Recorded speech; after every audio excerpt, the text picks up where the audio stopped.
मंडळी, महाराष्ट्राचे राजकारण म्हणजे एखाद्या गुंतागुंतीच्या कोड्यासारखं असतं. कधी कोण वर जाईल, कोण अचानक बाजूला पडेल आणि कुणाला ऐनवेळी संधी मिळेल याचा अंदाज राजकीय पंडितांनाही अनेकदा चुकवतो. इथे कार्यकर्ता वर्षानुवर्ष पक्षासाठी घाम गाळत असतो. अगदी सतरंजा उचलण्यापासून ते नेत्यांसाठी चहापाणीची व्यवस्था करण्यापर्यंत ते निष्ठेने काम करत राहतात. काहींच्या नशिबात त्या मेहनतीचं सोनं होतं. त्यांना पक्ष संघटनेत मोठी जबाबदारी मिळते, कुणाला अध्यक्षपद, कुणाला थेट निवडणुकीत तिकीट. पण राजकारणात प्रत्येक मेहनतीचा योग्य मोबदला मिळतोच असं नाही. अनेक जण मेहनत करतच राहतात, नशीब काही फळाला येत नाही. बरं, यात काही चेहरे असे असतात ज्यांच्यावर पक्षांकडून वारंवार दुर्लक्ष होतं. अनेक जण रागाच्या भरात अशा वेळी पक्ष सोडून दुसऱ्या पक्षात जातात, कारण योग्य तो मान मिळत नाही. मात्र कधी काही जिद्दी चेहरे असे असतात जे अन्यायाच्या चर्चांमध्येही पक्षाची निष्ठा सोडत नाहीत. याच विषयावर आज आपण सविस्तर चर्चा करणार आहोत. नमस्कार, मी संघर्ष आणि आपण पाहत आहात झकास मराठी. मंडळी, 2024 मध्ये जेवढी लोकसभा निवडणुकीची चर्चा झाली नाही तेवढी विधानसभा निवडणुकीची चर्चा झाली. लोकसभेत महाराष्ट्राने काँग्रेसला अगदी भरभरून दिलं. सर्वत्र काँग्रेसचीच चर्चा होती. मग विधानसभेची वेळ आली तेव्हाही काँग्रेसला वाटलं की इथेही आपण बाजी मारू. मात्र तसं काही झालं नाही. निवडणूक संपली खरी, पण एक मतदारसंघ आणि चेहरा सध्या चर्चेत आला आहे. 2024ची विधानसभा निवडणूक राज्यभर प्रचंड गाजली होती.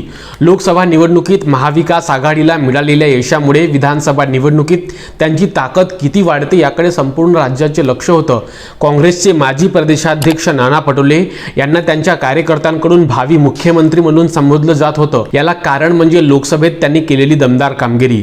अगदी राष्ट्रीय पातळीवरही त्यांचंच नाव चर्चेत होतं. विदर्भात त्यांची पकड मजबूत मानली जात होती आणि साकोली हा त्यांचा अभेद गड समजला जात होता. तेव्हा महायुतीसमोर सर्वात मोठा प्रश्न होता, नानांच्या विरोधात कुणाला उभं करायचं जेणेकरून नानाच्या नाकाखालून त्यांच्याच मतदारसंघ जो हिसकावून आणेल.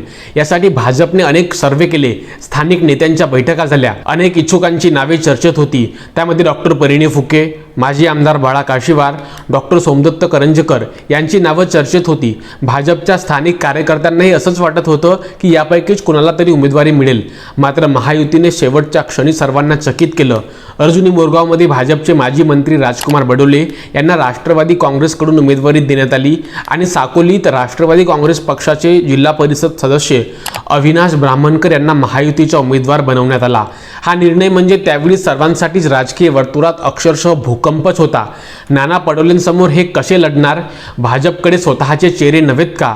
अशा प्रश्नांनी साकोलीत राजकीय वातावरण त्यावेळी तापलं. अविनाश ब्राह्मणकर हे भंडारा जिल्हा परिषदेचे सदस्य होते.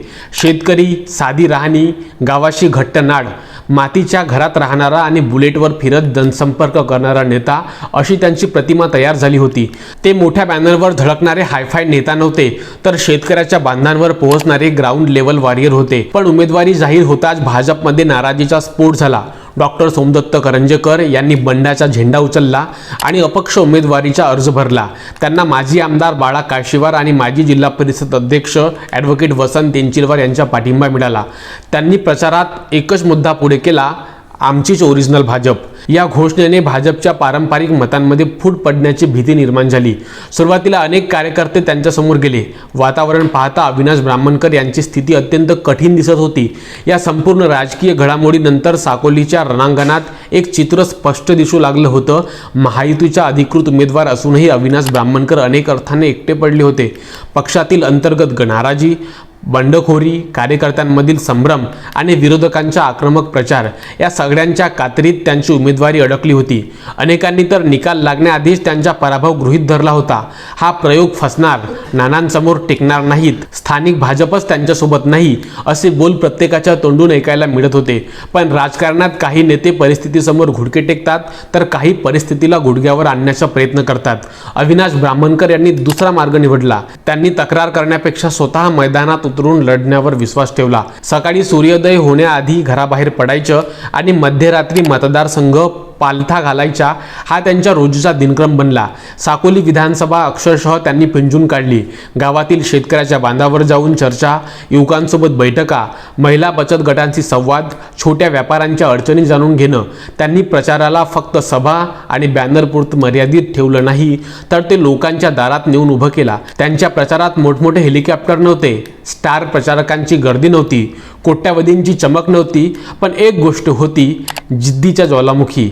हळूहळू निवडणुकीचा माहोल तापू लागला. मतदानाची तारीख जवळ येत होती आणि साकोलीतील वातावरण दिवसेंदिवस अधिकच रोमांचक होत होतं.